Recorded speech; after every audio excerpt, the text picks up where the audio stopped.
Now that we went over all the different types of alkyne reactions, it's time to practice what you just learned.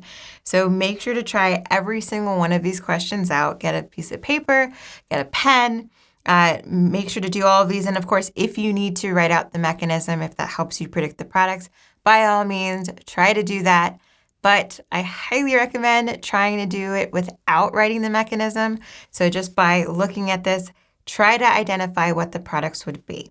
All right, so pause the video right now, try all of these out, and then we'll go over them together.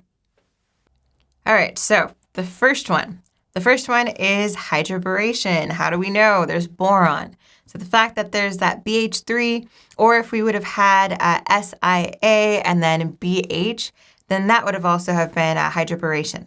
And we also have oxidation since we have that hydrogen peroxide and that base. So I'll start off with hydroboration.